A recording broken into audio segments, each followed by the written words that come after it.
हमारे छोटे छोटे स्टेप्स ही हमें बड़ी ऊंचाइयों तक लेके जाएंगे।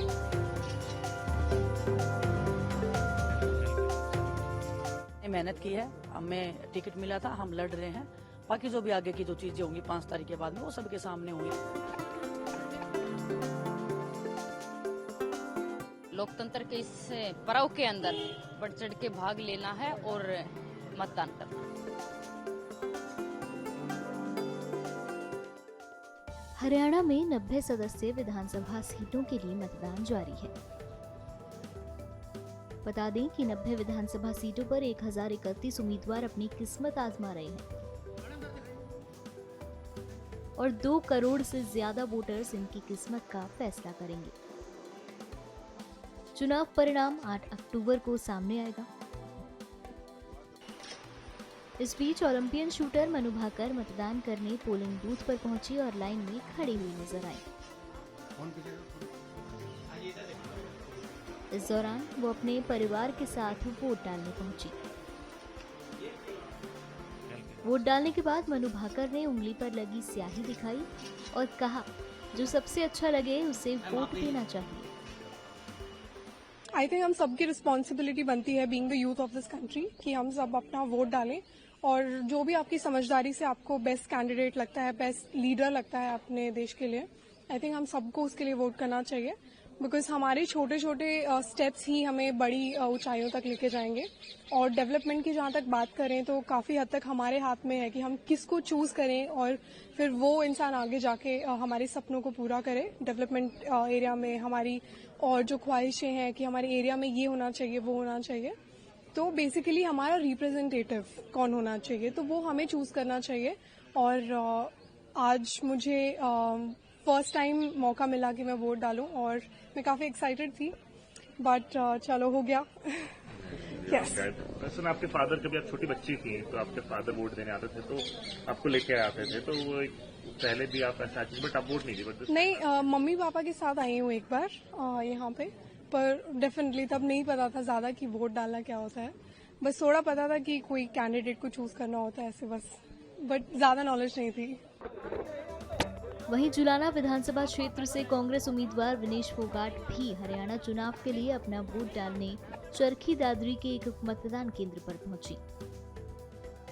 उन्होंने कहा, ये हरियाणा के लिए एक बहुत बड़ा त्योहार है और राज्य के लोगों के लिए बहुत बड़ा दिन है। देखिए, बहुत बड़ा उत्सव है, एक वोटिंग का जो दिन होता है, और आज हरियाणा, पूरा हरियाणा जोश और उल्लास और उसी एक नई उम्मीद के साथ में आज पूरा हरियाणा वोट करने जा रहा है। और कार्यकर्ता होने के नाते, एक पार्टी के मैं कैंडिडेट होने के नाते सबको बधाई भी देती हूँ और सबको मैं आमंत्रित करती हूँ कि सब वोट करने जरूर जाएं, अपने घर से जरूर निकलें। क्या क्या महत्वपूर्ण मुद्दे हैं, खासतौर पर क्योंकि आप खेल जगत से आती हैं, आपको लगता है कि आप जीतती हैं या कांग्रेस पार्टी सरकार बनाती है तो खेल स्तर पे एक नई उपलब्धियां हरियाणा हासिल करेगी? मैं सिर्फ देखो, 10 साल पहले जब हुड्डा साहब जब मुख्यमंत्री थे हरियाणा के, तो जो हमारा खेल था वो उसका स्तर बहुत अलग था।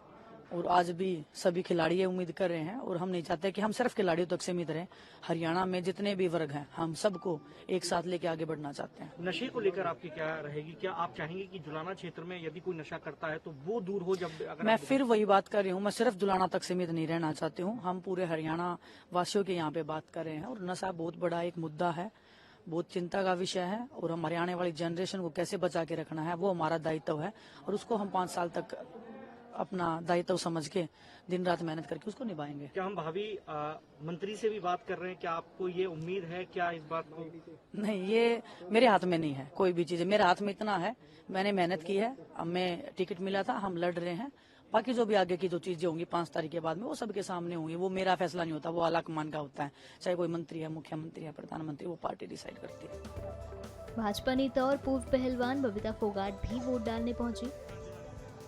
इस दौरान उन्होंने क्या कुछ कहा, सुनिए। प्रदेश की उन्नति के लिए, प्रदेश के विकास के लिए मैं सब लोगों से अपील करूंगी कि अपने प्रदेश की उन्नति और विकास के लिए लोकतंत्र के इस पर्व में बढ़ चढ़कर भाग लें और जो सबसे बड़ी जिम्मेदारी है एक नागरिक होने की, अपनी जिम्मेदारी को जो फर्ज है उसको अदा करें और लोकतंत्र के इस पर्व के अंदर बढ़ चढ़ के भाग लेना है और मतदान करना। विनेश जी भी चुनाव लड़ रही हैं, आपकी बहन है, जी। क्या कहना चाहेंगी? और क्योंकि आपकी नाराजगी भी कई बार देखी गई उनके प्रति। मेरी किसी से कोई नाराजगी नहीं है और कोई भी व्यक्ति किसी भी समय पे कोई भी पार्टी ज्वाइन कर सकता है और किसी भी समय पे कोई भी पार्टी ज्वाइन कर सकता है। हो सकता है उनका पार्टी ज्वाइन करने का फैसला पहले से हो। तो मैं इतना ही कहूंगी कि हर किसी का अपना फैसला है, हर किसी का अपना निर्णय है। क्या उनके पीछे किसी बड़े षड्यंत्र का हाथ था आपको? क्योंकि आप भी ये बात देखिए, कह चुकी हैं पहले। नहीं, और मैंने ये भी आपने इस बात का भी जिक्र किया कि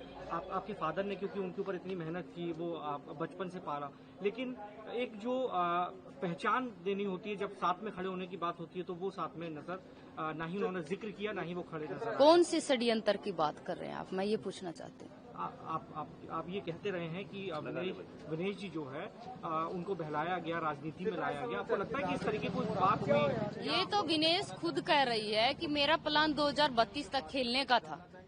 तो आप देख रहे हैं जो जिस खिलाड़ी का 2032 तक खेलने का प्लान है और वो खिलाड़ी बीच में कोई भी उनको राजनीति में लेके जा रहा है, तो वो तो साफ तौर से दिख रहा है। मुझे कहने की जरूरत क्या है जब वो खुद ही कह रही है 2032 तक।